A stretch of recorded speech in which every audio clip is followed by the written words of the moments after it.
దేవుని ఇంట కూర్చున్న దెయ్యం. మొదట దేవుని ఇల్లు అనగా ఏంటో మీలో కొంతమందికి తెలుసు, కానీ కొంతమంది కొత్తవారు ఉన్నారు కాబట్టి మరొకసారి నేను చెప్తున్నాను. ఈరోజు ప్రపంచ క్రైస్తవ్యం దేవుని ఇల్లు అనేసరికి ఒక ప్రాకారము, సిమెంటుతో కట్టిన ఒక పెద్ద నిర్మాణము, దానిపై ఉన్న అతిపెద్ద సిలువ,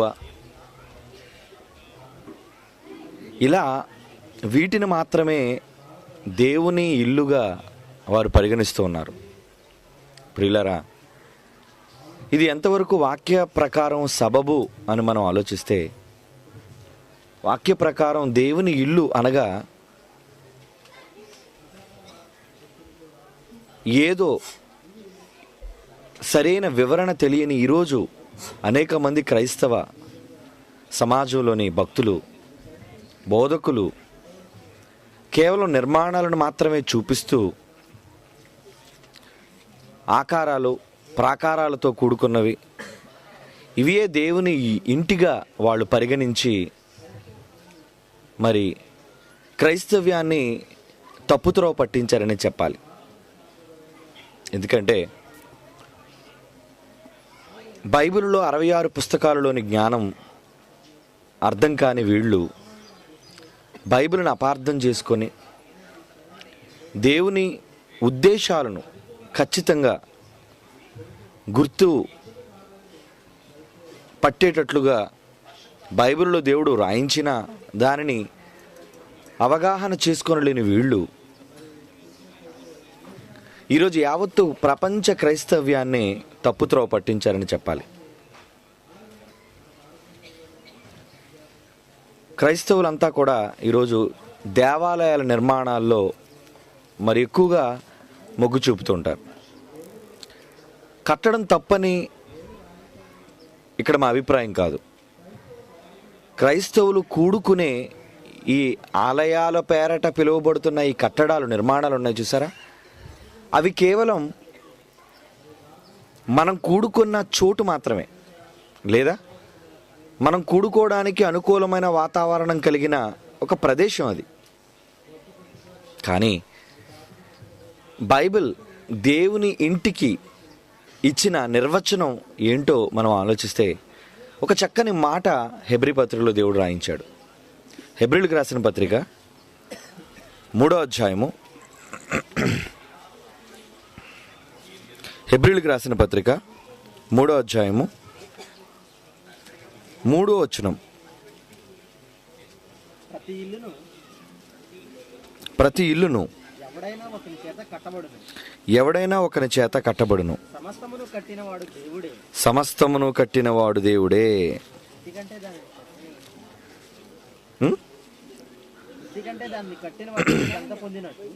రెండో వచనం కూడా చూద్దాం. దేవుని ఇల్లంతటిలో మోషే నమ్మకముగా ఉండినట్లు ఈయన కూడా. మోషే ఎవరింటి మీద నమ్మకంగా ఉన్నాడటండి? దేవుని ఇంటి మీద. ఇంతకీ మోషే ఎక్కడ దేవాలయాన్ని కట్టించాడా? మోషే దేవుని ఇంటి మీద నమ్మకంగా ఉన్నాడంట. మోషే చరిత్ర ఎప్పుడు ప్రారంభమైంది? ఇశ్రాయేలీయులు ఐగుప్తు దేశంలో బానిసలుగా ఉన్న నాటి నుండి ఇశ్రాయేలీయులు ఎర్ర సముద్రం దాటి కనాను ప్రవేశించడానికి ముందుకు వచ్చినంత వరకు మోషే ఉన్నాడు. ఈ మధ్యలో ఎక్కడైనా మోషే గారు ఆలయాన్ని నిర్మించినట్లుగా మీరు చూసారా? నిర్గమాకాండంలో ఎవరు? మరి దేవుని ఇంటి మీద నమ్మకంగా ఉన్నాడు అంటున్నాడు ఏంటి ఇక్కడ? అర్థమైందా ఈ మాట? మరలా చదవండి 2వ వచనం. దేవుని ఇల్లంతటిలో మోషే నమ్మకముగా ఉండినట్లు. అంటే మొత్తానికి దేవుని ఇంటి మీద మోషే నమ్మకంగా ఉన్నాడంట. ఇంతకీ ఎక్కడ దేవుని ఇల్లు కనబడలేదే? ఎప్పుడైనా మోషే చరిత్ర చదువుకున్నప్పుడు దేవుని ఇంటిని మనం చూసామా? పలానా దగ్గర మోషే దేవుని ఇంటిని నిర్మించాడు, ఆ ఇంటి మీద నమ్మకంగా ఉన్నాడు అని. అంటే క్రీస్తు పూర్వం మోషే కాలంలోనే ఇల్లు అంటే ఏంటో పరిశుద్ధాత్మ దేవుడు మనకు రాయిస్తున్నాడు. అక్కడ దేవుని ఇల్లు అంటే కట్టడం కాదు, నిర్మాణం కాదు, ఆలయాలు కాదు, కానీ ఇశ్రాయేలీయుల జనాంగం అంతటినీ దేవుని ఇంటిగా పోలుస్తున్నాడు అక్కడ. అది ఎవరైతే ఇశ్రాయేలీయులుగా పిలువబడ్డారో, ఏ ఇశ్రాయేలీయులనైతే విడిపించడానికి మోషే ఐగుప్తు దేశంలో జన్మించాడో, ఆ ఐగుప్తు దేశంలో ప్రారంభమైన మోషే ద్వారా నడిపించడానికి ఆరంభమైన ఇశ్రాయేలీయులందరూ దేవుని సమాజంగా వాళ్ళు బయలుదేరారు. అప్పటి నుండి మోషే రాతి పలకలను సినాయి పర్వతం మీద వాళ్ళకి ఇచ్చి ఆయన మరణించినంత వరకు ఎవరి మీద నమ్మకంగా ఉన్నాడు? ఆయన దేవుని ఇల్లు అయిన ఇశ్రాయేలీయుల జనాంగం పైన నమ్మకంగా ఉన్నాడు. ఎందుకంటే ఎక్కడ ఆలయాలు మనకు కనబడవు, ఇందాక చెప్పాను కదా. కనుక ఇక్కడ ఆలయము, ఇల్లు అంటే మోషే భావనలో పాత నిబంధన కాలంలోనే ఇల్లు అనగా ఇశ్రాయేలీయులు అని మనకి ఇక్కడ అర్థమవుతుంది. ఓకే, ఇంకా మనకు క్లియర్గా అర్థం కావాలంటే కిందకి వెళ్దాం. మరి 6వ వచనం చూడండి. అయితే క్రీస్తు కుమారుడై ఉండి దేవుని ఇంటి మీద నమ్మకంగా ఉన్నాడండి. ఈవెన్ యేసుక్రీస్తు వారు కూడా ఎవరింటి మీద నమ్మకంగా ఉన్నాడండి? దేవుని ఇంటి మీద నమ్మకంగా ఉన్నాడు. ధైర్యమును, నిరీక్షణ వలన ఉత్సాహమును ఒకవేళ తుదమట్టుకు స్థిరముగా చేపట్టని ఎడల మనమే ఆయన ఇల్లు అంటున్నాడు. చూడండి ఇక్కడ అంటే మనం ఆయన ఇల్లు. ఎవరు ఆయన ఇల్లు? దేవుని ఇల్లు అనగా మనిషే దేవుని ఇల్లు, మనమే దేవుని ఇల్లు అంటున్నాడు. కనుక ఇప్పుడు మోషే గారు ఎవరింటి మీద నమ్మకంగా ఉన్నాడు? దేవుని ఇంటి మీద నమ్మకంగా ఉన్నాడు. దేవుని ఇల్లు ఎవరు? ఇశ్రాయేలీయులు అండి. దేవుడు ఎవరి మధ్య ఉండాలని ఇష్టపడ్డాడు? ఇశ్రాయేలీయులు నడుస్తున్నప్పుడు దేవుడు కూడా ఇశ్రాయేలీయులతో నడిచాడు. తెలుసా? అదే మందసం. ఒక మందసంలో ఒక పల్లకీలో దేవుడు వాళ్ళతో పాటు ప్రయాణం చేశాడు. అంటే వాళ్ళతో ఉన్నాడు దేవుడు. అంటే తన ఇంటితో ఉన్నాడు, తన ఇంటిలో ఉన్నాడు. ఎవరా ఇల్లు? ఇశ్రాయేలీయులు జనాంగమే తన ఇల్లు. ఇక్కడికి నూతన నిబంధన కాలం వచ్చేసరికి పౌలు అంటున్నాడు, ఇల్లు అంటే ఎవరో కాదర్రా, మనమే ఆయన ఇల్లు. అంటే మనిషే దేవుని ఇల్లు. మనిషే దేవుని ఇల్లు. కొరింథీయులకు రాసిన 2వ పత్రిక చూడండి. కొరింథీయులకు రాసిన 2వ పత్రిక 6వ అధ్యాయము 18వ వచనం చూడండి. కొరింథీయులకు రాసిన 2వ పత్రిక 6వ అధ్యాయము 16వ వచనం, క్షమించండి 18వ వచనం. మనము జీవము గల దేవుని ఆలయమై ఉన్నాము అంటున్నాడు. చూడండి, మనము జీవము గల దేవుని ఆలయం. అంటే దేవుని ఆలయంలో ఏముంది? జీవము. దేవుని ఆలయము జీవం కలిగినది. జీవము కలిగినదే దేవుని ఆలయం. మరి కట్టడాలు, రాతి కట్టడాలు ఆలయాలు ఎలాగవుతాయి చెప్పండి? అవి నిర్జీవమైనవి. సిమెంటు, ఇటుక, ఇనుము, రాయి, వీటితో చేసిన నిర్మాణము, ఈ ప్రాకారం, అవి నిర్జీవమైనవి. అవి కదలనివి, చలనము లేనివి. అంతే కదా, స్థిరంగా ఉంటాయి కదా ఇవి. దేవుడు వాటి మీద అధికారి కాదు. దేవుడు వాటిలో ఉండడు. దేవుడు వేటిలో ఉంటానంటున్నాడండి. 18వ వచనం, మనము జీవము గల దేవుని ఆలయమై ఉన్నాము, అందుకు దేవుడు ఇలాగ సెలవిచ్చుచున్నాడు, నేను వారిలో నివసించి సంచరింతును అంటున్నాడు. అంటే దేవుని నివాసము ఎవరిలో? మనుషులలో, ఆలయాలలో కాదు. అంటే ఈరోజు గుడిలో పేరట పులిపీట్లు కట్టి, ఏమండి, పరిశుద్ధ స్థలము పేరట ఏవైతే క్రైస్తవులు సంఘాలుగా ఆలయాలను వాళ్ళు పరిగణిస్తున్నారో అవేవి దేవుడు నివసించేవి కావు. అంటే దేవుడు వాటిలో ఉండడు. ఎవరిలో ఉంటానంటున్నాడు అక్కడ? నేను వారిలో నివసించంటున్నాడా? వారు కట్టిన కట్టడాలలో నివసించంటున్నాడా? వారిలో నివసించి. అంటే దేవుడు నివసించేది మనలో. అందుకే ఒకనాడు ఇశ్రాయేలీయులలో సంచరించాడు, ఈరోజు మనలో సంచరిస్తున్నాడు. మనలో ఎలా ఉన్నాడు ఆయన? ఎఫ్సి పత్రిక 4:6. ఎఫ్సి పత్రిక 4:6. అందరికీ తండ్రి అయిన దేవుడు ఒక్కడే, ఆయన అందరికీ పైగా ఉన్నవాడే, అందరిలో వ్యాపించి అందరిలో ఉన్నాడు. అది అందరిలో ఉన్నాడు, మనందరిలో ఉన్నవాడు ఆయన. కనుక దేవుడు మనలో ఉండడానికి ఇష్టపడేవాడే తప్పితే నిర్మాణాలలో ఉండడానికి దేవుడు ఇష్టపడేవాడు కాడు. నిర్మాణాలలో ఆయన ఉండడు, కట్టడాలలో దేవుడు నివసించడు. జకర్యా గ్రంథం 2:11 చూడండి. జకర్యా గ్రంథం 2:11. ఆ దినమున అన్యజనుల అనేకులు యెహోవాను హత్తుకొని నాకు జనులగుదురు, నేను మీ మధ్య నివాసము చేతును. ఎక్కడ నివసిస్తారటండి? మీ మధ్య, మన మధ్య. కనుక దేవుడి ఇల్లేది? దేవుని ఇల్లు మనమే. ఆయన ఇల్లు అంటే ప్రతి మనిషిలోనూ దేవుడు ఉంటాడు, అందరిలోనూ వ్యాపించి అందరిలో ఉన్నాడు. మనం ఒకవేళ దేవుడు ఇల్లు అయితే, మన ఇల్లు అయిన ఈ మానవ శరీరంలో, ఈ దేహంలో దేవుడు ఉన్నాడు అంటున్నాడు. కొరింథీయులకు రాసిన మొదటి పత్రిక 6:19, 20.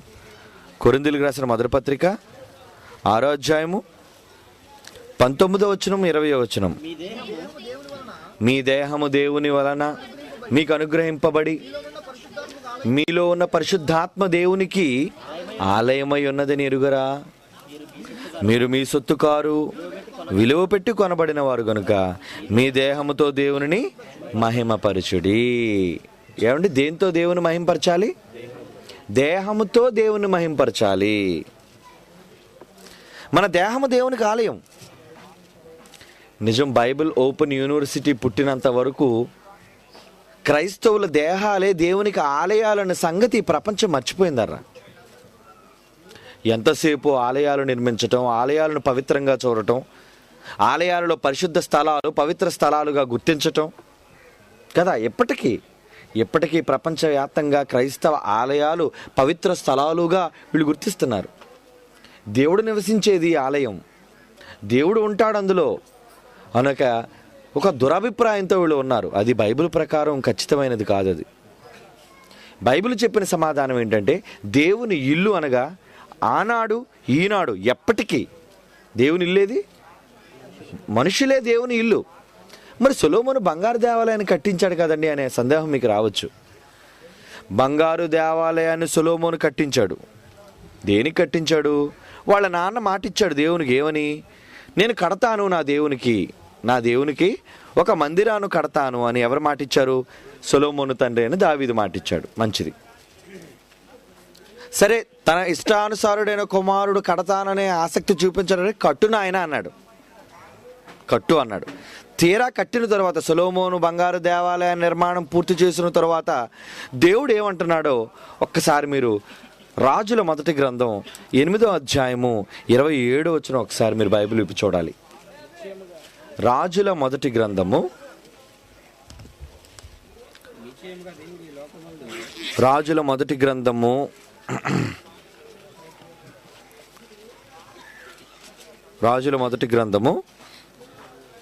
8:27. నిశ్చయముగా దేవుడు ఈ లోకమందు నివాసము చేయుడు. ఎవరంటున్నారండి ఈ మాట? ఏమండి, 22 చూడండి. సందర్భాన్ని ఆలోచిస్తే ఆ మాట ఎవరంటున్నారు? ఎవరు మాట్లాడుతున్నారు? ఇశ్రాయేలీలు సమాజకులందరూ చూచుచుండగా సొలొమోను అంటున్నాడు. అంటే సొలొమోను మాట్లాడుతున్న మాటలు అన్నమాట ఇవి. ఇంతకీ బంగారు దేవాలయాన్ని కట్టించింది ఎవరు? సొలొమోను గారు కట్టించారు. బంగారు దేవాలయాన్ని సొలొమోను గారే కట్టించి ఏమంటున్నారు ఆయన? ఇప్పుడు చదవండి 27 26 కూడా చూడండి. ఇశ్రాయేలీలు దేవా, దయచేసి నీ దాసుడును నా తండ్రి అయిన దావీదుతో నీవు సెలవిచ్చిన మాట నిశ్చయపరచు. అంటే దావీదుతో ఏం చెప్పాడనమాట? దావీదు కడతాను అన్నప్పుడు దావీదుకి ఏం చెప్పాడో దేవుడు ఇక్కడ మరలా సొలొమోను జ్ఞాపకం చేస్తున్నాడు. చూడండి, జాగ్రత్తగా వినండి ఈ మాట. 26వ వచనంలో మరలా చదువుతున్నాను. 26వ వచనం. బైబిల్ చాలా కూలంకషంగా చదవాలరా, లేకపోతే అర్థం కాదు. ఏమని దావీదు కడతానన్నప్పుడు దావీదుతో దేవుడు ఏం చెప్పలేదా అని మీరు అనుకోవచ్చు. దావీదుతో ఏం చెప్పాడో సొలొమోను ఇక్కడ అంటున్నాడు. 26వ వచనం చూడండి. ఇశ్రాయేలు దేవా, దయచేసి నీ దాసుడు నా తండ్రియునైనా దావీదుతో నీవు సెలవిచ్చిన మాట నిశ్చయపరుచు. అంటే దావీదుతో ఇంతకీ దేవుడు ఏం మాట సెలవిచ్చాడు, ఏం చెప్పాడు కింద చెప్తున్నాడు చూడండి 27వ వచనంలో. నిశ్చయముగా దేవుడు ఈ లోకమందు నివాసము చేయడు. అంటే దావీదుతో ఏం చెప్పాడు అనమాట, నాయన నా కోసం బంగారు దేవాలయాన్ని కడతావా నువ్వు దావీదు? నేను ఉండనయ్యా అందులో, నేను అందులో ఉండను. దావీదుతో చెప్పేశాడా? చెప్పాడా దావీదుతో? దావీదుతో చెప్పేశాడు. కానీ దావీదు పాపం కడతానని గెంతాడు. దావీదు కడతానని గెంతాడు. గెంతినప్పుడు కట్టు వద్దనలేదు. ఎందుకంటే తండ్రికి మహాజ్ఞానం తెలుసు, కుమారుడికి చెప్పాడు. అయినా కుమారుడు ఆసక్తి చూపిస్తున్నాడు. సరే కొడుకేదో ముచ్చట పడుతున్నాడు, విషయం చెప్పాను, నేను ఉండనని చెప్పాను. అయినా తండ్రి నువ్వు ఉండకపోయినా మొత్తానికి నీ కోసం ఒక దేవాలయాన్ని కట్టాలనుకున్నాను నేను, ఏదో లోకం చూడడానికి ఒక గుర్తుగా. ఎందుకు నేను ఉండను కదరా, నేను ఉండను కదా అంటున్నాడు. లేదు నాన్న, ఏదో నీ కోసం, నా తృప్తి కోసం ప్లీజ్ బ్రతిమాలాడు. సరే కట్టు, కానీ నేను ఉండను సుమా, నువ్వు కట్టు అన్నాడు. అంటే దావీదుతో సెలవిచ్చాడు దేవుడి మాట.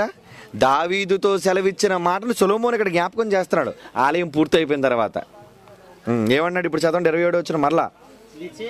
నిశ్చయముగా దేవుడు ఈ లోకమందు నివాసము చేయుడు, ఆకాశ మహాకాశములు సైతము ఆయనను పట్టజాలవు.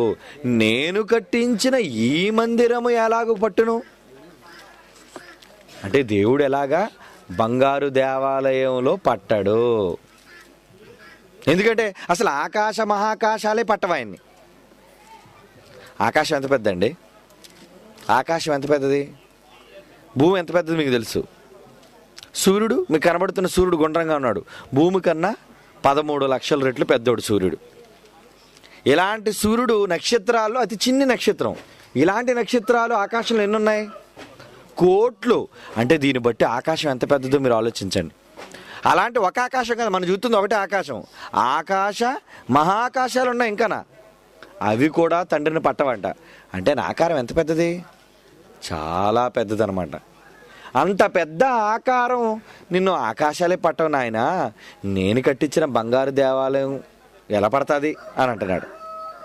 అంటే సొలొమోను కట్టించిన బంగారు దేవాలయం కన్నా గొప్ప దేవాలయం ఇప్పటివరకు ప్రపంచంలో ఎవడని కట్టించాడా దేవాలయాల్లో? చెప్పండి మీరు. సొలొమోను కట్టించినంత బంగారుతో కూడిన, బంగారంతో పొదగబడిన దేవాలయాన్ని ఏడు గోడలు కూడా తాపించాడు బంగారంతో, రేకులతో, టోటల్ బంగారం. ఇలాంటి దేవాలయాన్ని సొలొమోను తర్వాత ఎవడైనా కట్టాడా ప్రపంచంలో? ఆయన కట్టించిన బంగారు దేవాలయంలోనే దేవుడు ఉండనన్నప్పుడు నువ్వు కట్టించిన 200 గజాల్లో ఆ గుడిలో దేవుడు ఉంటాడా? ఏమండి, నువ్వు కట్టించి చిన్న పాకేసి గుడిసేసి ఆ గుడిసుకు దేవాలయము, క్రీస్తు దేవాలయము, దేవుని దేవాలయము అని పేరు పెడితే వస్తాడు అందులోకి ఆయన? బంగారంతో కట్టిన దాంట్లోనే పట్టణ అంటున్నాడు ఆయన. చూసారా ఏమండి? అంటే ఇప్పుడు మనకి ఏం అర్థం కావాలి? దేవాలయాలలో దేవుడు ఉండడు. దేవుని ఇల్లు మనలో ఉంటాడు. అంటే అంత పెద్ద దేవుడు మనలో ఎలా ఉంటాడారా? ఏమండి, అంత పెద్ద ఆకారం, ఆకాశ మహాకాశాలు పట్టలేని దేవుడు మనలో పట్టేస్తాడా? మనలో పట్టేస్తారంటారా? మనం ఎంతండి? అంత కలిపితే 6 అడుగులు ఉన్నాం. 6 అడుగులు మనలో, మనిషిలో దేవుడు పడతాడా? పడతాడు. ఎందుకు పడతాడో తెలుసా? ఆయన నుండి విడిపోయిన మనం ఇందులో పట్టాం కనుక. అర్థమైందా మీకు? మనం ఎక్కడి నుంచి వచ్చాం? దేవునిలో నుంచి విడిపోయాం బయటికి. అంటే దేవునిలో నుంచి పార్ట్ అయిపోయిన మంద కూడా చిన్న ఆకారం కాదండి. దేవుడు ఎంత ఆకారం ఉందో మంద కూడా అంత పెద్ద ఆకారం. పెద్ద ఆకారాన్ని తీసుకొచ్చి అగ్గిపెట్టెలో పెట్టినట్టు పెట్టాడు మనల్ని. ఈ మధ్యన చాలామంది ఎక్కువగా చీరలకు ప్రసిద్ధి శ్రీకాళహస్త. వాళ్ళు పెద్ద పట్టు చీరలు అంటే అగ్గిపెట్టెలో పెట్టాడట. క్షమించండి, కాంచి పట్టు. వాళ్ళే పెద్ద చీరనేసి ఆ చీరను మడతపెట్టి ఏంటి అగ్గిపెట్టెలో పెట్టారట. అంటే అంత పెద్ద చీర అగ్గిపెట్టెలో దూరుతుందా? మనం చేస్తే దూరదు. వాళ్ళ ప్రతిభది, పట్టించగలరు వాళ్ళు చీరని, అంటే వాళ్ళ నైపుణ్యత. అలాగే ఒక పెద్ద చీర అగ్గిపెట్టెలో ఎలాగైతే పడుతుందో, ఒక పెద్ద ఆకారమైన దేవుని స్వరూపం ఒక చిన్ని ఆకారమైన మనిషి మట్టి బొమ్మలోకి దూరిపోతుంది. అదండి మనిషి శరీరానికి ఉన్న ప్రాముఖ్యత. మనిషి దేహం అంటే ఏదో అనుకున్నాడు మనిషి, ఇది చాలా విలువైందర్రా ఏదో అనుకున్నాడు, కానీ తల్లి గర్భంలో ఏదో వచ్చేసింది అనుకుంటున్నారు, కానీ నిజంగా దీని విలువ మనిషికి అర్థం కావటం లేదు. ఇది ఎంత గొప్పదో. Made by God, made by man కాదు. ఇది మనిషి తయారు చేయలేడు కదా దీన్ని. అంటే దేవాది దేవుని స్వరూపం చాలా పెద్దది. మరి దేవుడి నుంచి విడిపోయిన మనం కూడా పెద్ద ఆకారమే. అంత పెద్ద ఆకారాన్ని దేవుడి చిన్ని గూటిలోనికి ప్రవేశపెట్టాడు. అంటే ఒక్కసారి కన్ను మూస్తే శవం పడుకోబెడితే శవం పక్కన నిలబడం ఆత్మగా వచ్చి ఎంత ఉండదో తెలుసా? మన ఆత్మ ఎక్కడి నుంచి ఆకాశం అంత ఎత్తు పెద్ద ఆకారం. భూమి మనకు ఎలా కనబడుతుంటే ఇసుక రేణువులా కనబడదు. ఒక్కసారి బాడీని బయటకు వచ్చేస్తే మనం అదర్రా మన ఒరిజినల్గా ఆత్మ తాలూకా రూపం అది. శరీరంలో ఉన్నప్పుడు చిన్నగానే ఉన్నాం మనం. ఎప్పుడైతే మనం కన్ను మూసామో, చావు మనకు వచ్చిందో, ఈ శరీరాన్ని విడిచిపెట్టిన వెంటనే ఎలాగైపోతుంది తెలుసా? మొత్తం ఆకాశ మండలాలు, విశ్వం ఇదంతటి మీదకి వచ్చేస్తుంది ఒక ఆకారం. అంత పెద్ద ఆత్మ మంది. కనుక అంత పెద్ద ఆకారాన్ని దేవుడి చిన్ని గూట్లో పెట్టినప్పుడు దేవుడంత ఆకారం కూడా ఈ గూట్లో పడుతుంది. కనుక దేవుడు ఎందులో ఉంటానన్నాడు? మనలో, దేవుని ఇంటిల్లో. అదే అపోస్తల కార్యాలు 7వ అధ్యాయంలో చెప్తున్నాడు. చూడండి, అదే మాటని ఇక్కడ జ్ఞాపకం చేస్తున్నాడు మళ్ళా గ్రంథకర్త. అపోస్తల కార్యాలు 7వ అధ్యాయం 47-50 వచనాలు. అయితే సొలొమోను మొత్తానికి మందిరం కట్టించాడు. అయినను ఆకాశము నా సింహాసనము, భూమి నా పాదం పెట్టుకునే పీట. ఏమండి, దేవుడు పాదం అట, భూమి అటండి. ఆయన పాదం, ఈ భూమి ఎంత ఉందండి? ఏమండి, భూమి ఎంత ఉంది? చాలా పెద్దది కదండి. ఇంత భూమి మీద పాదం ఒక్కటి సరిపోద్దటండి. మరి ఇంకా కాళ్ళు ఎక్కడ పడతాయి, కడుపు ఎక్కడ పడుతుంది, భుజాలు ఎక్కడ పడతాయి, చేతులు ఎక్కడ పడతాయి, తల ఎక్కడ పడుతుంది? దీన్ని బట్టి ఆలోచించారా ఎంత పెద్ద ఆకారం మంది? ఒక పాదానికి భూమి సరిపోతాడు. ఏంటి, పాదం మోపడానికి ఇంకో పాదం ఎక్కడ వేస్తాం? మరి ఒక పాదానికి భూమి సరిపోతాయి అంటే ఈ విశ్వంలో నిజంగా చచ్చిపోయిన తర్వాత మనకు తెలుస్తుంది ఎంత పెద్ద ఆకారం అనేనని, ఎంత గొప్ప ఆకారం అన్నదని. ఏమిటి, పైకి వెళ్ళిపోయిన తర్వాత ఇంత పెద్ద ఆకారం ఏమవుతుంది? భూమి చాలా చిన్నది, ఇసుక రేణువులో కనబడుతున్నప్పుడు ఇటు భూమి మీద 100 గజాల కోసమేనా నేను ప్రాకులాడాను. మీరు నమ్మరారా, ఇంచుమించు 2000-3000 అడుగుల ఎత్తులో విమానం ఎగురుతుంది పైకి. ఇంటర్నేషనల్ ఫ్లైట్లు అయితే 3000 నుంచి 4000 అడుగుల ఎత్తులు ఎగురుతుంటుంది. అది పైకి వెళ్ళిపోయేసరికి ఎలా ఉంటుంది తెలుసా? పెద్ద పెద్ద ఎకరాలు కూడా చిన్ని పెట్టిల్లా కనబడుతుంది. పెద్ద ఇల్లు అనుకోండి, చిన్ని పెట్టిలా కనబడుతుంటుంది. అది విమానం మీదకి వెళ్ళి కిందకు చూస్తే అద్దంలోంచి ఎలా కనబడుతుంది తెలుసా? అన్ని 100 ఎకరాలు కూడా చిన్న మొక్కలా కనబడుతుంది. నువ్వు కిందకి దిగితే అమ్మ బాబు ఎంత పెద్దది ఉందా అనుకుంటావు. నువ్వు పైకి వెళ్ళే కొద్దీ కింద నుండి ఎలా కనబడుతుంటాయి? చిన్నగా కనబడుతుంటాయి. మనం ఒక్కసారి భూమిని విడిచిపెట్టి వెళ్ళిపోయిన తర్వాత అనుకుంటాం, ఆఫ్టర్ ఆల్ భూమి మీద ఈ చిన్ని స్థలం కోసమా నేను ఆశపడింది. ఏమండి, ఒక 200 గజాలు ఉంటే మనల్ని ఎవడు ముట్టుకోలేడు, మనంత గొప్పోడు లేడు అనుకుంటాం. 200 గజాలు ఏమాత్రం అండి ఆకారానికి. కనుక మనిషికి అర్థం కాలేదు ఈ మహాజ్ఞానం.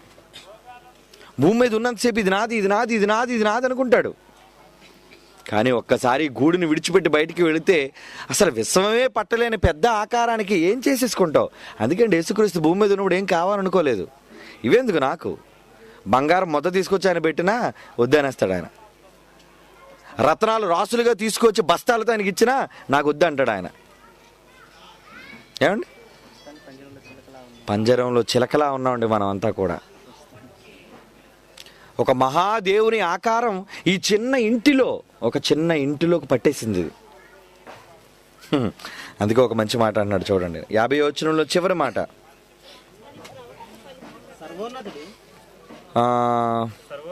సర్వోన్నతుడు హస్తకృత ఆలయాలలో నివసింపడు. సర్వోన్నతుడు హస్తకృత ఆలయాలలో నివసింపడు. హస్తకృత ఆలయాలు అంటే మనుషుడు చేతితో నిర్మించిన ఆలయాలు. కనుక ఎవరైనా గుడులను కట్టి ఇది దేవుడు ఇందులో ఉంటాడండి అని అంటే వాళ్ళకి జ్ఞానం తెలియక వాళ్ళు అలా మాట్లాడుతున్నారండి. దేవుడు అందులో ఉండడు. దేవుడికి కావాల్సింది మనం. స్థలం ఎందుకు? స్థలాలతో దేవుడికి పని లేదు, మనతో దేవునికి పని.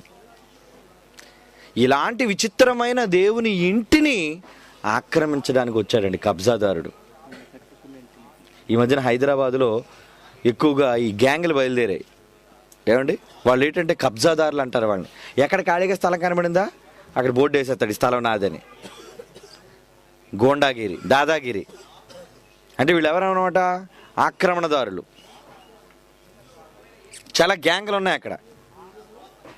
అలా ఈ స్థలం దేవునిదని తెలిసింది.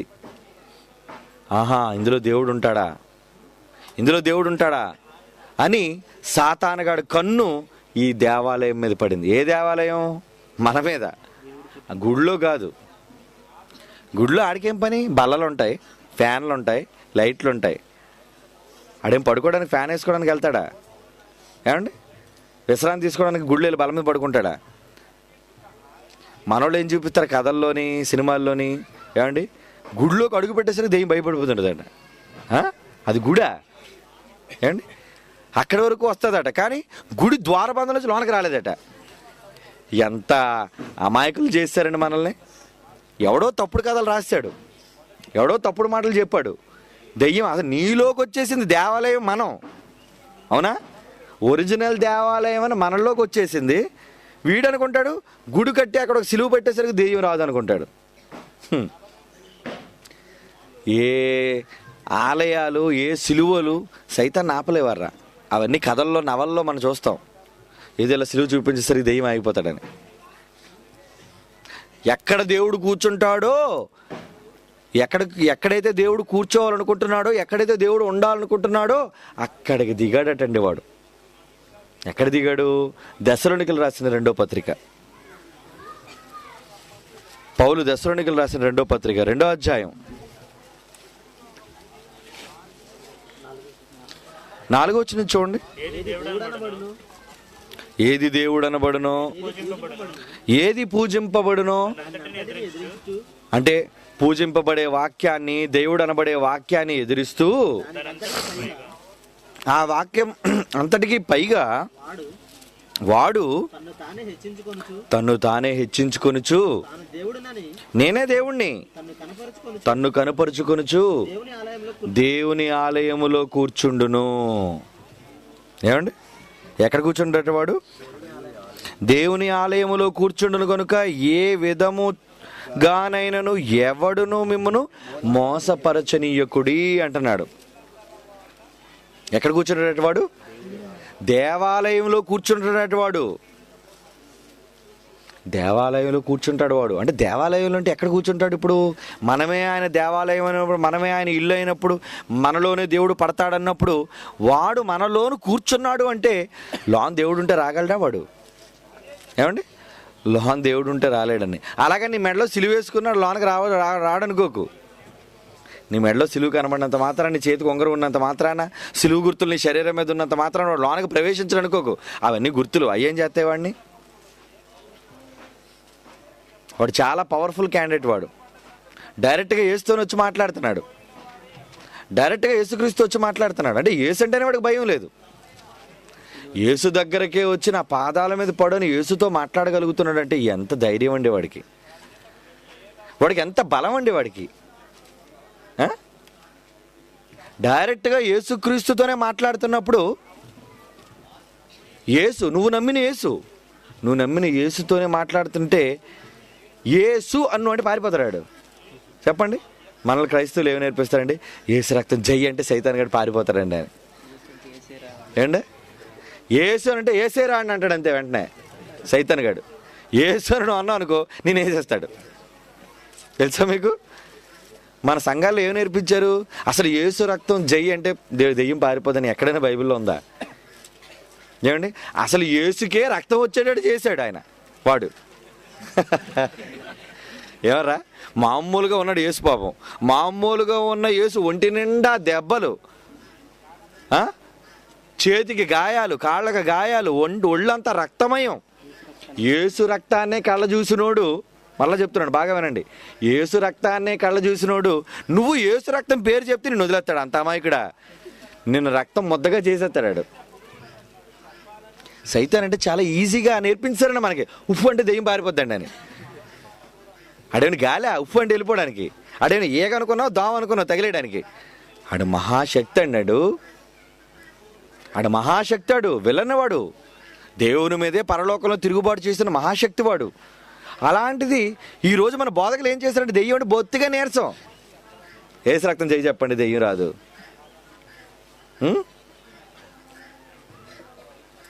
ఇంకోళ్ళు ఏమంటారు తెలుసా అండి? బైబిల్ అండి తల కింద పెట్టుకుని పడుకుంటే దెయ్యాలు రావండి అని. కొంతమంది పడుకుంటారు కూడా, మళ్ళీ భయం వేసింది అనుకోండి బైబిల్ తీసుకొని తల కింద పెట్టుకుంటారు. ఏమండి, ఏంటి దెయ్యం నీ దగ్గర, నీ మంచం దగ్గరికి రాకుండా ఉండడానికి బైబిల్ పెడతావా?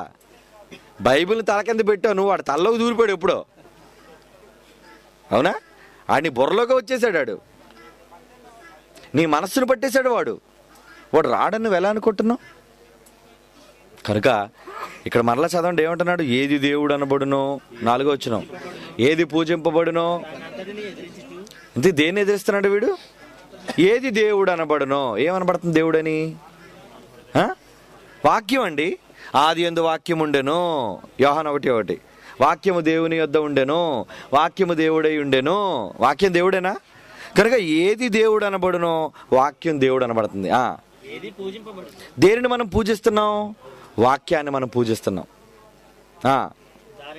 దాని అంతటిని ఎదిరిస్తాడు వాడు. అంటే వాక్యాన్ని ఎదిరిస్తాడు, దేవుని వాక్యానికి అడ్డొస్తాడు వాడు, దేవుని మాటను వాడు కాదంటాడు వాడు. దానంతటికి పైగా దేవుని వాక్యం ఏంటి, నేను గొప్ప అని వాడే హెచ్చించుకుంటున్నాడట. తానే దేవుడను, నేనే దేవుణ్ణి, నేనే దేవుణ్ణి అని తన్ను కనపరుచుకొనుచు దేవుని ఆలయంలో కూర్చుండును అంటున్నాడండి. వాడు కూర్చున్నాడు ఇప్పుడు దేవుని ఆలయంలో. చాలామంది అనుకున్నారు ఈ పదాన్ని చూసి, దేవుని ఆలయంలో కూర్చున్నాడు గుళ్ళోకి వచ్చి కూర్చుంటాడేమో అని అనుకున్నారు. ఆడు గుళ్ళోకి వచ్చి కూర్చుంటాడేమో అనుకున్నారా? ఎక్కడికి వచ్చేసాడు? గుడిలో కంటే మనలో వచ్చేసాడు. మనలోకి వచ్చేసాడండి. మనలోకి వచ్చేసి ఎవరైతే దేవుని వాక్యాన్ని పట్టుకొని మనకు చెప్తున్నారో, అంగి వేసుకొని గౌను వేసుకొని వచ్చాడు చూసారా, పులిపీడ నిలబడ్డాడు, ఆడిలోకి వచ్చేసాడు. ఆడే దెయ్యం ఆకారంలో వచ్చేసాడు. తెలుసా మీకు? ఈరోజు సంఘాలలో బోధకులుగా వాక్యాన్ని బోధిస్తున్న వారిలో దూరాడు వాడు. అంటే దెయ్యం వాక్యం చెప్తుందా? అంటే దెయ్యం వాక్యం చెప్తుందండి? ఎందుకు చెప్పదండి? దెయ్యం దేవుని వాక్యం చెప్పదా?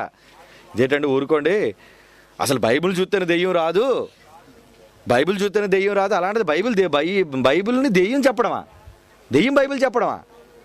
చూసారు, దెయ్యాలు వేదాలు వల్లేస్తాయి అంటారు సామెత. కనుక దెయ్యం కూడా వాక్యమే చెప్తుంది. ఎలా చెప్తుంది వాక్యం? జస్ట్ ఒక ఉదాహరణ మీకు చెప్తాను. యేసుక్రీస్తు వారు 40 రోజుల తర్వాత ఉపవాసం ఉన్నారు. ఉపవాసం ఉన్నప్పుడు శోధింపబడ్డానికి ఆయన అరణ్యంలో ఉన్నప్పుడు సైతానుగాడు వచ్చాడు. సైతానుగాడు వచ్చి ఏం చేశాడు? మత్తయి సువార్త 4వ అధ్యాయంలో ఒక సందర్భంలో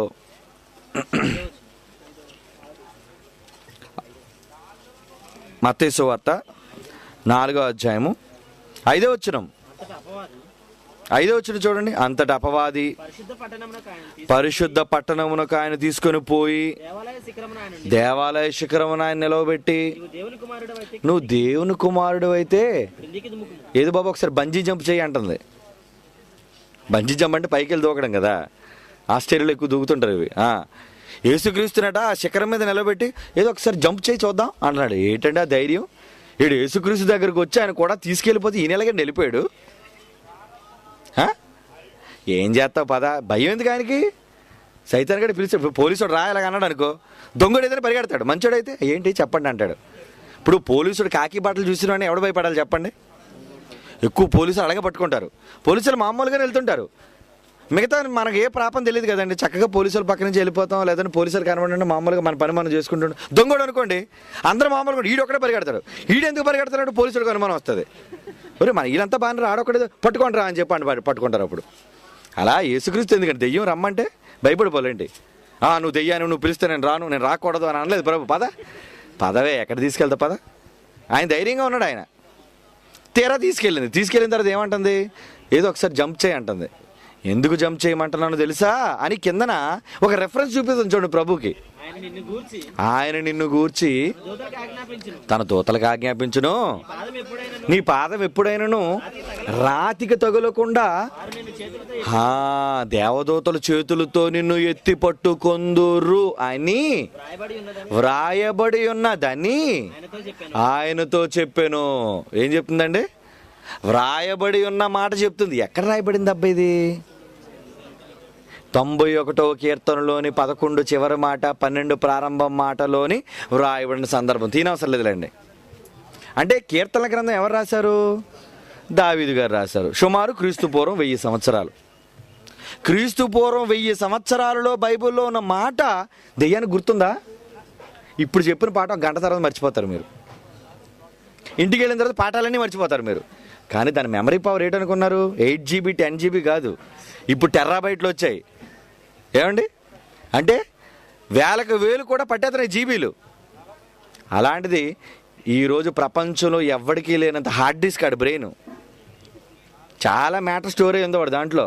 నీకేం తెలుసు బైబిల్? వాడికి తెలిసినంత తెలుసా? ఏమండి? ఈ మధ్యన క్రైస్తవ పండితుల కన్నా త్వరకోలే బైబిల్ బాగా చెప్తున్నారు. చూసారో లేదో మీరు? ఏమండి? ఈడేమో ఎర్రమొఖం వేసుకొని చూస్తుంటాడు, ఆడేమో రెఫరెన్స్ చెప్తుంటాడు. రెఫరెన్స్ ఎక్కడుందో అయ్యగారికి తెలియనట్టు పాస్టర్ గారు కానీ ఈడే చెప్తాడు రెఫరెన్స్. అంటే బైబిల్ బట్టి పట్టినంత మాత్రాన మహాజ్ఞానం ఏంటి? ఏమండి? ఏదో బైబిల్లో వచనాలు కంఠస్థ పెట్టేసినంత మాత్రాన వాడు గొప్పోడు కాదు. సబ్జెక్ట్ తెలియాలి, రెఫరెన్స్లు గుర్తుంచుకోవడం కాదు. సైతాన్ గారు కూడా రెఫరెన్స్ గుర్తుంది, కానీ సబ్జెక్ట్ తెలియదు వాడికి. రెఫరెన్స్ చెప్తుంది. ఎవరికి చెప్తుందండి రెఫరెన్స్?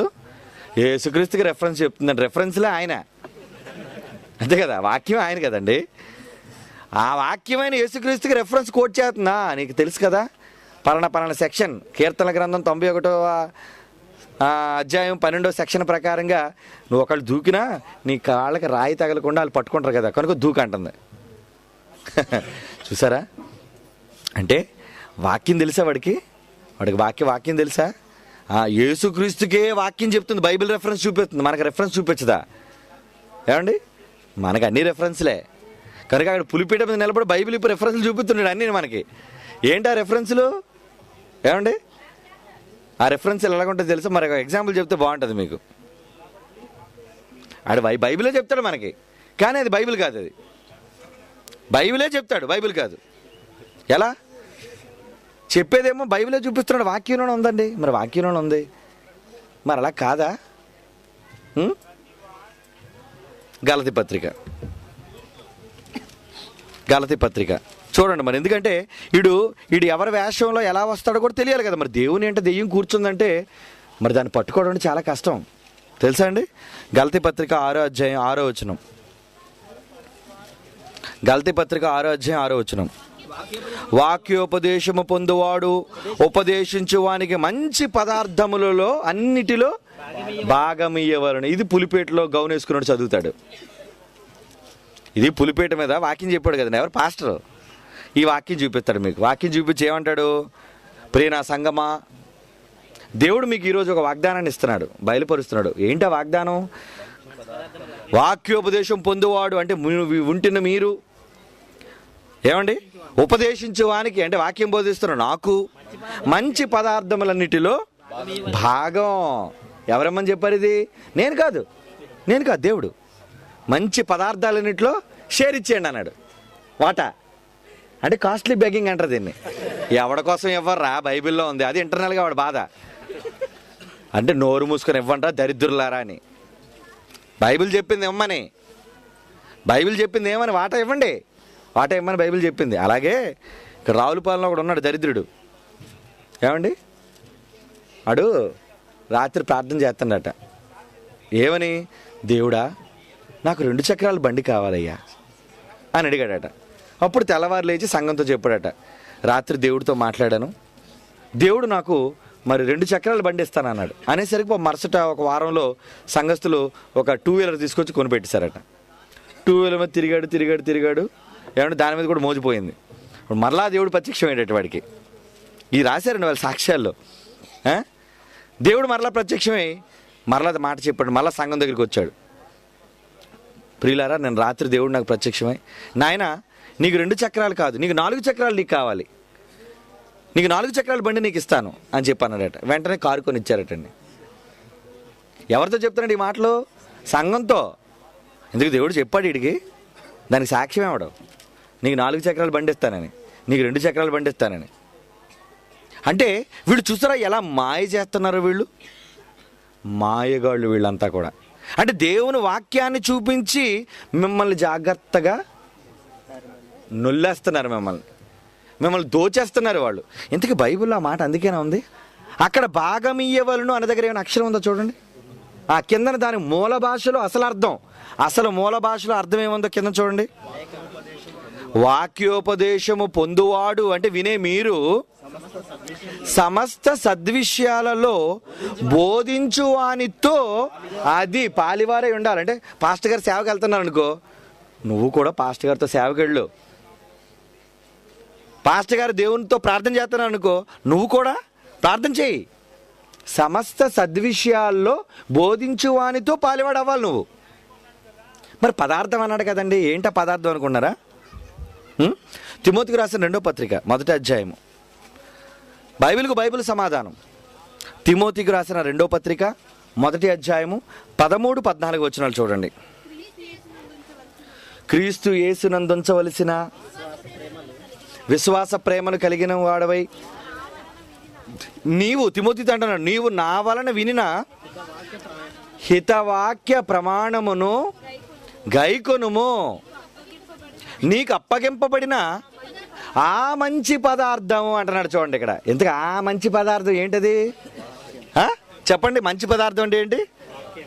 హితవాక్యం అర్రా. మంచి పదార్థం అంటే నువ్వేటనుకున్నావు?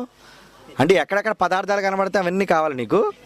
బండి ఒక పదార్థం, నేల ఒక పదార్థం, డబ్బు ఒక పదార్థం, తిండి ఒక పదార్థం, ఇవన్నీ పదార్థాలే.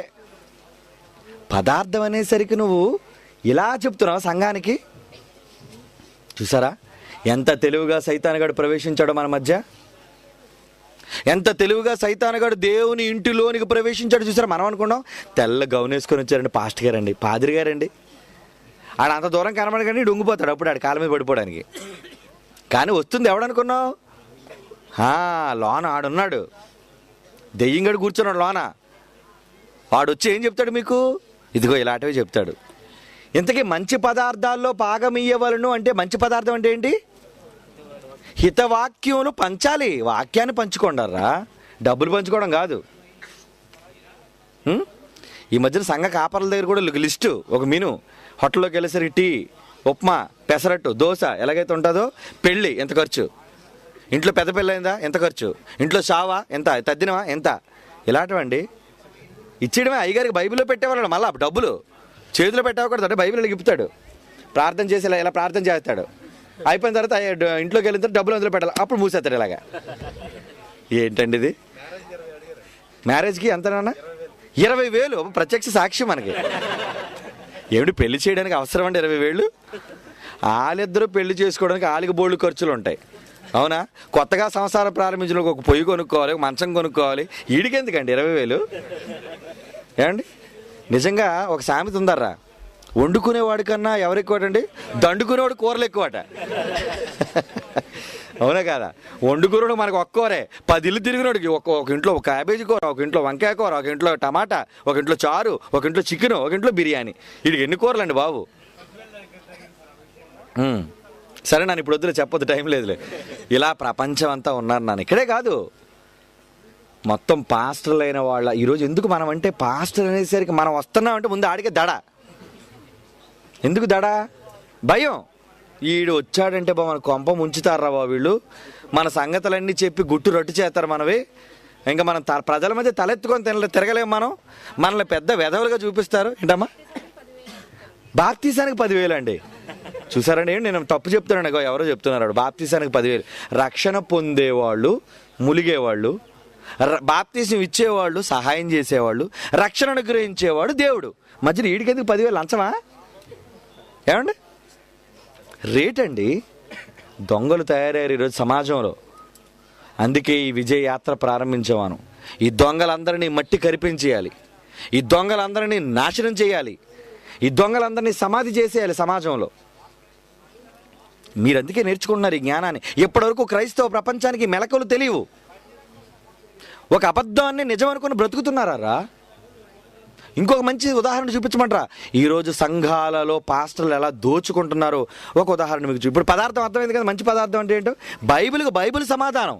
ఇటు పదార్థం అనేసరికి మొత్తం మీ ఇంట్లో పాపం ఒక 10 బస్తాలు వచ్చాను కూడా, ఒక బస్తా ఇటు పంపించేయాలి. ఏమండి వీడింట్లో శుభకార్యం ఏందనుకోండి, ఇటు డబ్బులు ఇవ్వాలి. ఇడికి పెంచండి, తప్పులేదు. పాస్టర్కి డబ్బులు ఇవ్వడం తప్పు అని నేను అన్నాను. ఇది డిమాండ్ చేయడం తప్పు. డిమాండ్ చేయకూడదు. ప్రేమతో నువ్వు ఈ కానుగ్గా, ఏమండి అది మంచిది. ఎందుకంటే నూర్చుడు ఎద్దుముతుకు చిక్కం పెట్టద్దు అన్నాడుగా. ఏదో కష్టపడుతున్నాడు, మీరు పెంచండి, ఒక ఇల్లు ఇవ్వండి, ఏమండి వాళ్ళకి ఒక మంచం కొనివ్వండి. అంతేగాని దేవుని ముసుగులో నాకు దేవుడిది కొనమన్నాడు అని అడగకూడదు సంఘాన్ని. సంఘం ఇష్టపడి కొనిస్తే తీసుకో. ఏమండి ఇంకో మంచి మాట మీకు చూపిస్తాను. ఈరోజు సంఘాలలో దశమ భాగాలు ఇస్తారు, మీకు తెలుసు కదా. ప్రతి సంఘంలో దశమ భాగాలనే ఇస్తారు. 10వ వంతు అంటాడు దాన్ని. ఇది బ్యాప్టిస్టు మామూలు అనేది అన్ని డినామినేషన్లో కూడా, ఎందుకంటే పాస్టర్లకు వచ్చే ఇన్కమ్ ఇది. అంటే గ్యారంటీ ఇన్కమ్ అనమాట. 10% గ్యారంటీ వచ్చేస్తుంది. ఆ తర్వాత నీ ఇష్టం. ఆ తర్వాత ఎంతోమంది భక్తులు కానుకలు ఇస్తే అవి వేరు. ప్రతి ఆదివారం కానుకలు ఉంటాయి. కానుకలతో పాటు ప్రత్యేక కానుకలు ఉంటాయి. మరలా ఏమండి ముందు కానుకలు వాళ్ళు ఏదైనా ఇచ్చానండి, ఇంకా ప్రత్యేక మళ్ళీ చూడండి పాస్టర్ అలా పిలుస్తాడు. ముందేమో సంచులు పట్టుకుని వెళ్ళిపోతారు, సంఘాల్లో దండేస్తారు. దండేసిన తర్వాత మరలా ఒకటి బయలుదేరుతాడు. ప్రత్యేక కానుకలు ఉన్న వాళ్ళు ఎవరైనా సరే ముందుకు రావచ్చు, తీస్తారు కానుకలు. ఇవి సరిపోవా? ఇవి సరిపోక మరలా ఏం చేస్తారంటే డిమాండ్ చేస్తారు. ఎలాగంటే దేవుడు 10వ భాగం ఇమ్మన్నాడు అని బైబిల్లో ఒక మాట చూపిస్తాడు. లేవికాండం చూడండి. మరి ఎందుకంటే బైబిలే కదా చూపిస్తారు.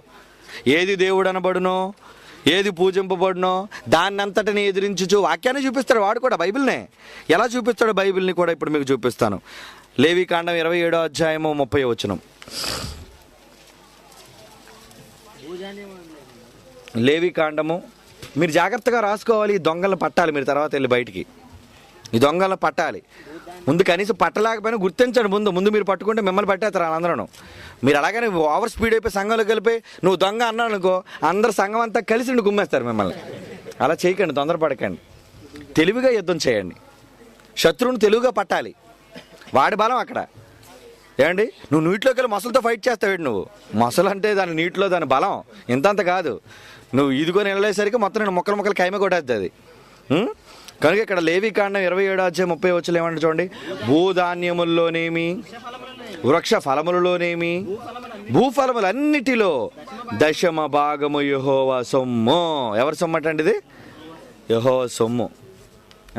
అది యెహోవాకు ప్రతిష్ఠితమగును అంటున్నాడు చూడండి. ఇంకా 32 ఇందాడేమో భూధాన్యాలు, పళ్ళు, ఆకుకూరలు, కాయగూరలు చెప్పేశాడు. 32వ వచనం. ఇప్పుడు ఆ నాన్ వెజిటేరియన్లోకి వచ్చాడు. గోవులలోనేమి, గొర్రె మేకలలోనేమి, ఏమండి కోల క్రింద నడుచుచున్న వాటిలో అన్నిటిలో 10వ భాగము ప్రతిష్ఠితమగును. ఇంతకీ ఇది ఎవరిదట? యెహోవాది. ఇప్పుడు సంఘాల 10వ భాగాలు ఇస్తున్నారు. మీలో కొంతమంది 10వ భాగాలు ఇచ్చేవాళ్ళు ఉండొచ్చు, పాపం అమాయకులు కదండి, తెలియదు. ఇప్పుడు బైబిల్ ఈ మాట చూపితే బైబిల్ ఎవరు కాదంటారండి? యెహోవాకి ఇవ్వండారా 10వ భాగం అంటాడు. ఓకే ఇస్తారు పాపం, మీరు మంచోళ్ళు కాబట్టి ఇస్తారు మీరు. ఇంతకీ ఇప్పుడు 10వ భాగం యెహోవాకి ఇమ్మని ఎవరితో చెప్తున్నాడు? సందర్భాన్ని జాగ్రత్తగా ఆలోచించాలి. అలా కిందకి చదువుకుంటాడు. 33వ వచనం ఇప్పుడు మీరు చదివింది అలా కిందకి చదవండి. ఏది మంచిదో చెడ్డదో పరిశోధింపకూడదు, దాన్ని మార్చకూడదు. దాన్ని మార్చిన ఎడల అదియు దానికి మారుగా వచ్చినదియు ప్రతిష్ఠితములగును. అట్టి దానిని విడిపింపకూడదని చెప్పుము. ఇవి 34వ వచనం బాగా చదవండి. ఇవి యెహోవా సీనాయి కొండ మీద ఇశ్రాయేలీయుల కొరకు మోషేకి ఇచ్చిన ఆజ్ఞలు. ఇది చదువుతాడు ఎవడన్నా? ఇది చదవడు. మనకంత జ్ఞానం లేదు కదండి. మిమ్మల్ని దాటినవాడు అంతే. ఇంకా అంతకన్నా మీరు ముందుకు వెళ్ళకూడదు. స్టాప్, ఆపేయండి, ఆపేయమ్మంటాడు. చదువుతున్నా చాలమ్మా అంటాడు. ఆ దశంభాగం అనేది చదువుతాడు మీతోని. ఇంతకీ ఇది ఎవరికైనా చెప్తారు? ఖచ్చితంగా బైబిల్లో క్లియర్గా ఉందో చూడండి. ఇవి పైన చెప్పబడినవి. ఇవి యెహోవా సీనాయి కొండ మీద ఇశ్రాయేలీయుల కొరకు. ఇశ్రాయేలు కొరకు. ఎవరి కొరకు? దశంభాగం ఎవరి కొరకు? ఇశ్రాయేలీయుల కొరకు మోషేకి ఇచ్చాడు ఆజ్ఞలు. మరి నువ్వెందురా చెప్తున్నావు గుడిలో? నువ్వు ఇశ్రాయేలీయుడివా? నువ్వు సున్నతి చేసుకున్నావా? పుట్టిన 8వ రోజు నీకు కత్తిరించారా? లేదు. నేను ఇశ్రాయేలు అన్నాడు అనుకో. ఒకళ్ళు ఎవడ ఏ గోత్రం నువ్వు? రూబేన్ గోత్రమా? షిమేన్ గోత్రమా? దాని గోత్రమా? గాదు గోత్రమా? ఏ గోత్రం నీది? గోత్రం లేదు, సున్నతి లేదు, ఏమీ లేవు. ఏం వద్దు వాడికి. ఇశ్రాయేలు కోసం చేసిన దానిలో ఈ దశంభాగం ఇన్కమ్ వచ్చేది బాగా కనబడుతుంది వీడికి. అందుకే చెప్తాడు. మరి ఇశ్రాయేలుకి చాలా ఇచ్చాడే. బలులు ఏమన్నాడు? దూపాలు ఏమన్నాడు? ఏమండి? పర్ణశాలలు వేసి పండగ చేయమన్నాడు. ఇవేం చేస్తాడా? ఇవేవి చేయడు. బల్లేడు, దూపాలేడు, ఏం చేయడు. దశంభాగం మాత్రం చెప్తాడు మీకు. మాకు ఇచ్చాడు దశంభాగం అని. అంటే సైతానుగాడు బైబిల్ని ఉపయోగించి వక్రీకరించి ఎంత తెలివిగా క్రైస్తవ సమాజాన్ని మోసగిస్తున్నాడు చూసారా? ఇంతకీ దశంభాగమైన ఎందుకు ఇమ్మన్నాడు దేవుడు? ఎవరికి ఇమ్మన్నాడు? ఇంకా లోతులోకి తీసుకెళ్తారు మిమ్మల్ని. సంఖ్యాకాండం 18వ అధ్యాయం 24. సంఖ్యాకాండం 18వ అధ్యాయం 24 వచనం. అయితే ఇశ్రాయేలీయులు యెహోవాకు ప్రతిష్టార్పణముగా అర్పించు దశమ భాగములను నేను లేవీయులకు స్వాస్థ్యముగా ఇచ్చి తిని. అంటే అది ఎవరికనమాట దశమ భాగాలు? లేవీయులకి. ఇశ్రాయేలు వంశంలో లేవీయులకు చెందినవి. మరి నువ్వు లేవీయుడు ఏంటి? అంటే పాస్టర్ లేవీలా? చెప్పండి. పాస్టర్ లేవీ గోత్రానికి చెందిన వాళ్ళ? పోనీ వాళ్ళు ఇశ్రాయేలీలా? వీళ్ళు ఎవరూ కానప్పుడు వీళ్ళు ఎందుకు దండుకుంటున్నారు? అది వాళ్ళది కానప్పుడు. ఎక్కడైనా నూతన నిబంధనలో దశమ భాగం ఇవ్వండి అనే సంఘాల్లో మత్తయి సువార్త నుంచి ప్రకటన గ్రంథం వరకు ఎక్కడైనా చెప్పాడు దేవుడు? లేదండి. పాత ధర్మశాస్త్రంలో ఇశ్రాయేలుకి ఇచ్చిన ఆజ్ఞలను వీళ్ళు ఏం చేస్తారు చూసారా? వక్రీకరించాడు జాగ్రత్తగా. డబ్బు వచ్చేది కాబట్టి, ఇన్కమ్ వచ్చేది కాబట్టి, ఇచ్చేయండి. ఇవ్వకపోతే యెహోవా దాచేసుకున్నారు. భయపెట్టేస్తారు మనల్ని. అమ్మో యెహోవా డబ్బు దాచేసుకున్నావా? అమ్మో శాపం వచ్చేద్దాం మన మీదకి. బాబోయ్ వద్దు బాబు. నేను 10,000 జీతగాడు అనుకోండి. అందులో 10వ భాగం ఎంత? 1,000 రూపాయలు ఇచ్చేయడమే. 10 రూపాయలు. 10,000 జీతగాడైతే 100లో 10 రూపాయలు అంటే 10,000లో 1,000 రూపాయలు ఇచ్చేయడమే వాడికి. 1,00,000లో 10,000. ఇలా సంఘంలో దశమ భాగం రూపంలో పాస్టర్కి వచ్చే డబ్బు విపరీతం అర్రా. అంటే దర్జాగా వీడు అడగనవసరం లేదు, వాళ్ళే ఇస్తారు వచ్చి. వీడికి ఈ ఇన్కమే ఎక్కువ. అంటే ఇన్కమ్ కోసం నువ్వు బ్రతుకుతున్నది. దేవుడు అందుకేనా నీ మాట చెప్పాడు. అసలు దేవుడు ఎంత ఇమ్మన్నాడు క్రొత్త నిబంధనలో? ఏ రోజైనా చదివా? అంటే 100 రూపాయలు 10 రూపాయలు ఇస్తే చేతులు దులిపేసుకుంటావు దేవుడికి? 100 రూపాయలు దేవుడికి 10 రూపాయలు ఇచ్చి చేతులు దులిపేసుకుంటావా? దేవుడు ఎంత ఇమ్మన్నాడో తెలుసా? కొత్త నిబంధన పరిపూర్ణతలోకి వెళ్ళేసరికి రోమాపత్రిక 12వ అధ్యాయం 1వ వచనంలో అంటున్నాడు. చదవండి. రోమాపత్రిక 12వ అధ్యాయం 1వ వచనం. కాబట్టి సహోదరులారా, పరిశుద్ధము దేవునికి అనుకూలమైన సజీవ యాగముగా మీ శరీరములను ఆయనకు సమర్పించుడి. ఇప్పుడు ఏమన్నాడండి? ఇది ఇమ్మని చెప్తాడు ఎవడైనా? ఏమండి? ఒకప్పుడు నీ శరీరం మీద వచ్చిన రాబడిలోని 10వ వంతుని ఇచ్చారు ఇశ్రాయేలీయులు ఆ రోజు. కానీ ఈరోజు ఇప్పుడు ఇశ్రాయేలీయులకు ఉన్న ధర్మశాస్త్రం మనకుందా? కొట్టివేయబడింది. అది కొట్టివేయబడిందండి. అది ఇశ్రాయేలుకి ఇచ్చిన 10 ఆజ్ఞల్లో ఆజ్ఞలు అవి, మనకు కాదవి. మరి ఈరోజు సంఘాల్లో ఎందుకు చెప్తున్నారు అవి? నువ్వు ఇవ్వాల్సింది దశమ భాగం కాదయ్యా, నీకున్నదంతా ఇచ్చేయాలి. పేద విధవరాలు తన లేమిలో తనకున్నదంతా 2 కాసులు తన జీవనం అంతా ఇచ్చేసింది. అవసరాన్ని బట్టి ఇవ్వాలి. అవసరమైతే నిన్ను నీవే దేవునికి సజీవ యాగంగా సమర్పించేసుకోవాలి. ఈ ఇవ్వడం కోసం చెప్తాడా? ఈడొచ్చేస్తే మనకెందుకు దండగా? అలాగని గుడికి అందరూ వచ్చారు, వీళ్ళకి భోజనం ఎవడాడతాడు? పాస్టర్కి ఇది తెలుసు కనుక వీళ్ళు మనకు వద్దు, ఈ డబ్బు కావాలి మనకి. చూసారా ఎలా వక్రీకరిస్తున్నారో వాక్యాన్ని? ఇంతకీ చెప్తుంది ఎవరో? దేవుడా? దేవుని ఇంట కూర్చున్న దయ్యం. మనం అనుకుంటాం తెల్ల గౌన్ వేసుకునేసరికి, మెడలో పెద్ద సిలువ వేసుకునేసరికి ఏమండి ఆడి చేతిలో పూసలు చూసేసరికి అమ్మో అయ్యగారండి దేవుడు ఉన్నాడు. పులిపీట మీద అందరూ వెళ్ళినవారు తెలిసే మళ్ళీ మీకు. పులిపీట మీద ఎవరు పెడతారు? అడుగు పెట్టకూడదు. పాస్టరే అడుగు పెట్టలేడు పులిపీట మీదకి. ఏంటి పులిపీట? ఎవడు చెప్పాడు అక్కడ పులిపీట అని? స్థలంలో అదొక స్థలం. ఇశ్రాయేలుతో చెప్పాడు మోషేతో ఏమని? నువ్వు ఉండు స్థలం పవిత్ర స్థలం, రావద్దు, చెప్పులు విడువని. ఏమండి చెప్పులు వదిలేయమన్నాడు ఆ వాళ్ళతో. ఇప్పుడు ఎక్కడైనా దేవాలయాలకు వెళ్తున్నప్పుడు మన వాళ్ళు చెప్పులు వదిలేసి వెళ్తున్నట్టుగా మీరు చూసారా? నూతన నిబంధనలో చెప్పులు ఎందుకు వదిలేయాలంటే బయటను చెత్త చెదారం బ్యాక్టీరియా అంతా తొక్కుని లోనగ రాకుండా శుభ్రత కోసం, ఆరోగ్య సూత్రం కోసం చెప్పులు వదిలేసి వెళ్ళు, తప్పులేదు. అంతేగాని ఏదో అంత సమతలంగా ఉంటుంది, అక్కడ చిన్న గట్టు ఉంటుంది, అది పులిపీటని పేరు పెట్టావు, అందులో నువ్వు తప్పించి ఎవడ ఎక్కకూడదా? ఎవడ పెట్టాడండి ఈ రూలు? ఎక్కడైనా బైబిల్లో ఉందా పులిపీట మీద పాస్టర్ ఎక్కాలని? బైబిల్ ఎక్కడైనా ఉందా? లేదే. అంటే ప్రజలను బానిసలుగా చేసి ఏలుతున్నారు ఈ దరిద్రులందరూ. ప్రజల్ని గొర్రెలుగా చేసి వాళ్ళ మందలో వాళ్ళ గొడ్ల చావిడిలో కట్టేశారు వీళ్ళు. నేనే గొప్పవాడిని, ఇక్కడ నేనే రావాలి, ఇంకెవడు రాకూడదు. ఏంటి నీకున్న గొప్పతనం? యేసుక్రీస్తు గొప్పోడై ఉండి, సర్వాధికారి అయిన దేవుడై ఉండి ఆయన శిష్యులు పాదాలు పట్టుకున్నాడండి. ఆయనకంటే గొప్పడు నువ్వు? ఆయన పోజు పెట్టలేదే. ఏమండి నేను దేవుడు కొడుకుని అని పోజు పెట్టలేదు. అంత గొప్పోడు కూడా శిష్యులు పాదాలు పట్టుకున్నాడండి. అది వీడు పాదాలు పట్టుకుంటాడా? లేదు, వీడు పాదాలు పట్టించుకుంటాడు. ఈరోజు సంఘ కాపర్లు ఎలా ఉన్నారండి? వీడు పాదాలు పట్టించుకుంటారండి. వీళ్ళు ఎదుటి వాళ్ళు పాదాలు పట్టడం కాదు. చూసారా సైతానుగాడు ఎంత తెలివిగా దేవుని ఇంటిలోకి వచ్చేసాడు.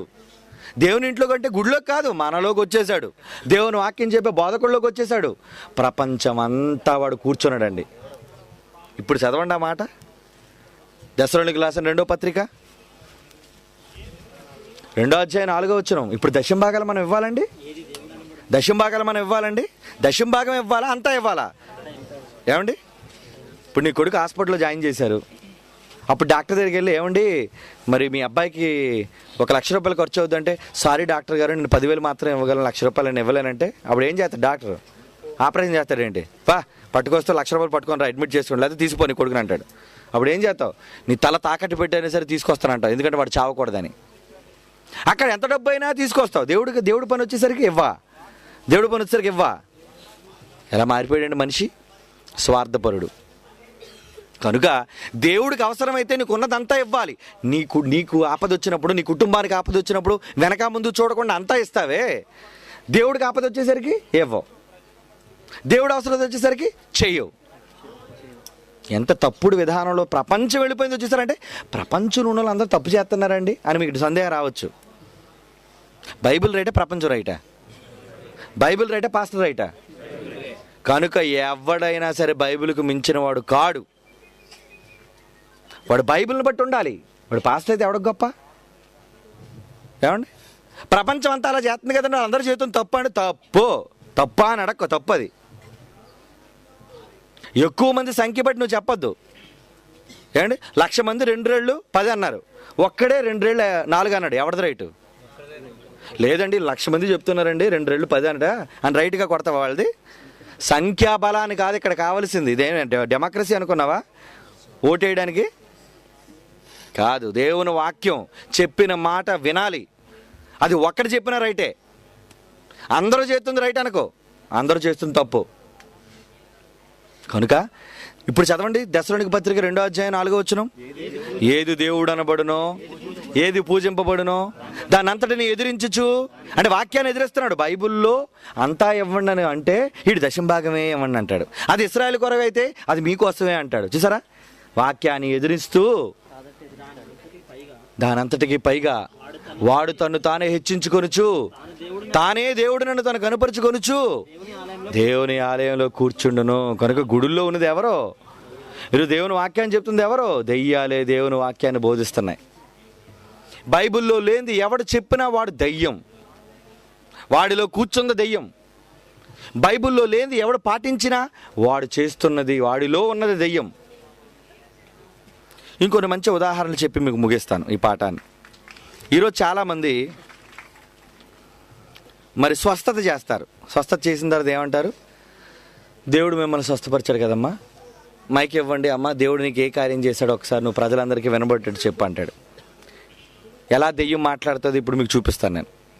ఓకే, సాక్ష్యాలు చెప్తారు కదా, నా కడుపులో నొప్పి తగ్గిపోయిందండి, నాకు గడ్డ కరిగిపోయిందండి, నా క్యాన్సర్ పోయిందండి, ఇవన్నీ చెప్తుంటారు. ఇలా యేసుక్రీస్తు కోసం ప్రకటించటం అవసరమా? మార్కు రాసిన సువార్త 5వ అధ్యాయం, మార్కు రాసిన సువార్త 5వ అధ్యాయం 42-43. ఇక్కడ సమాజ మందిరపు అధికారి కుమార్తె చనిపోయింది. యేసుక్రీస్తు వచ్చి ఆమెను లేపాడు. వెంటనే ఆ చిన్నది లేచి నడవసాగెను. ఆమె 12 సంవత్సరముల ప్రాయము గలది. వెంటనే వారు బహుగా విస్మయం ముందిరి. జరిగినది ఎవనికి తెలియకూడదని ఆయన వారికి గట్టిగా ఆజ్ఞాపించి ఆహారం పెట్టండి. స్వస్థత చేసి చెప్పమంటున్నాడా చెప్పొద్దన్నాడా? ఏమండి, స్వస్థత చేసి చెప్పమన్నాడా చెప్పొద్దన్నాడా? ఆజ్ఞాపిస్తున్నాడు, చెప్పొద్దు. ఆజ్ఞ అంటే ఏంటి? ఆజ్ఞ అతిక్రమము పాపం. ఏమండి, స్వస్థత చేసి ప్రభు చెప్పొద్దు అంటున్నాడు. ఏమండి, మరొక మాట చూడండి, అదే మరి మత్తయి సువార్త 12వ అధ్యాయము 16వ వచనం. ఇక్కడ ఓచ చేయగలవాడిని స్వస్థపరిచాడు. ఏమండి, బహుజనులు ఆయన వెంబడింపగా ఆయన వారందరినీ స్వస్థపరిచి తన్ను ప్రసిద్ధి చేయవద్దని వారికి ఆజ్ఞాపించాను. చెప్పొద్దు. మీకు స్వస్థత కలిగితే చెప్పొద్దు, మీకు స్వస్థత కలిగితే చెప్పొద్దు. అంతే కదండి, మీకు స్వస్థత కలిగింది కదా, చెప్పొద్దు. మీరు బాగుపడ్డారు కదా, చెప్పొద్దు అంటున్నాడు. మరో మాట చూస్తారా? యోహాను సువార్త 12వ అధ్యాయము 37. యేసు ఈ మాటలు చెప్పి వెళ్ళి వారికి కనబడకుండా దాగి ఉండను. ఎందుకు దాక్కున్నాడు? పబ్లిసిటీ ఇవ్వట్లేదు, పబ్లిసిటీ ఇవ్వాలనుకోవట్లేదు ఆయన. ఏమండి, అంటే యేసు మొదటి శతాబ్దంలో స్వస్థత జరిగించి ఎవరికి చెప్పొద్దు అని అన్నాడు. మరి ఈ తరంలో, ఈ శతాబ్దంలో స్వస్థత జరగకపోయినా వాళ్ళని వేదిక మీదకి రప్పించి వాళ్ళకి మైక్ ఇచ్చి ప్రకటించమన్నా, నీకేం జరిగింది చెప్పు, నీకేం జరిగింది చెప్పు అంటే యేసుక్రీస్తు మాటకి వ్యతిరేకంగా వీళ్ళు మాట్లాడుతున్నారా? వద్దన పనిని వీళ్ళు చేస్తున్నారా? ఏమండి, మత్తయి సువార్తలో 8వ అధ్యాయం 4వ వచనంలో చూడండి.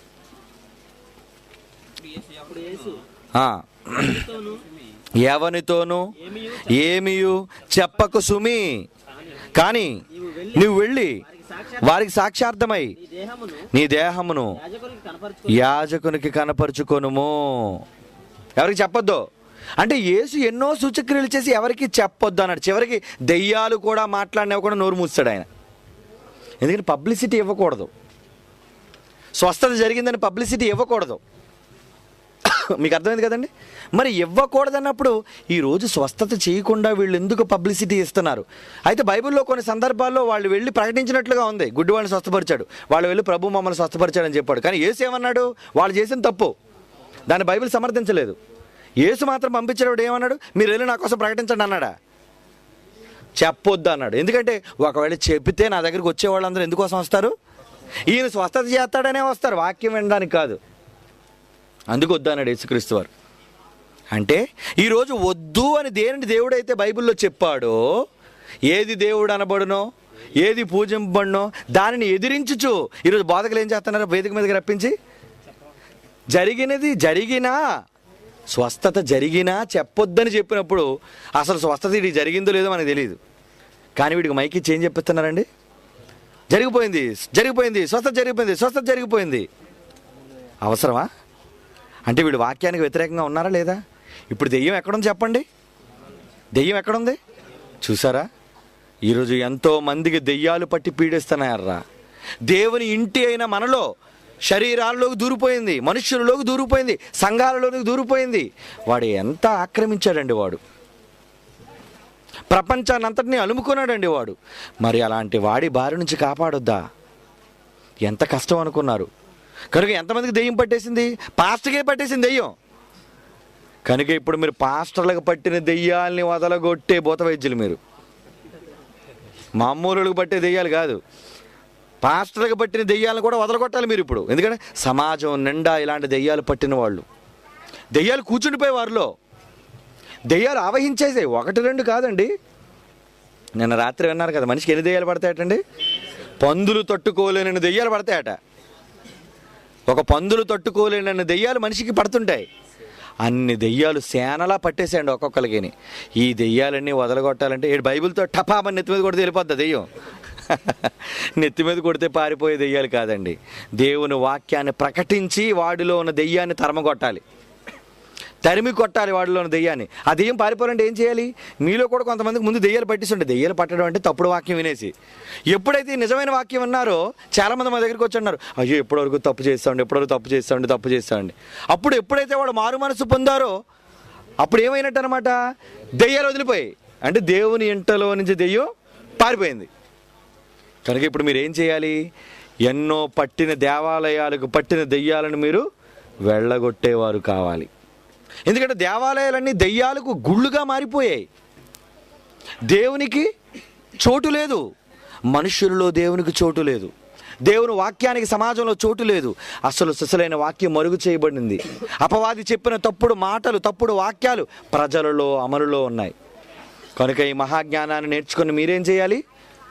దేవుని ఇంట కూర్చున్న దెయ్యాన్ని తరిమి కొట్టాలి మీరు. అది మీరు చేయవలసిన పని. చేస్తారా? కొడదామా దెయ్యాన్ని? వెళ్ళగొట్టి మనుషులు కొట్టేకండి. తెలివిగా దేవుని వాక్యాన్ని నేర్చుకొని వాక్యంతో వాడిని తరిమి కొట్టండి.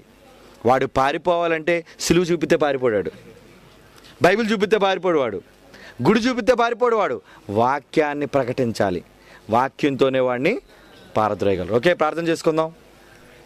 మహోన్నతుడైన తండ్రి, నీ పిల్లలకి నీ వాక్యాన్ని వినిపించాను. వాళ్ళ మనోనేత్రాలు వెలిగించండి, వాళ్ళని బలపరచండి. సమాజంలో ఎన్నో దెయ్యాలు పట్టిన ఎంతో మందిని కాపాడండి. దానిలోని దెయ్యాలను తరమగొట్టగలుగుటకు నీ పిల్లలకు బలాన్ని ఇవ్వండి. యేసునామని ప్రార్థన మీకు సమర్పిస్తున్నాను తండ్రి. ఆమేన్.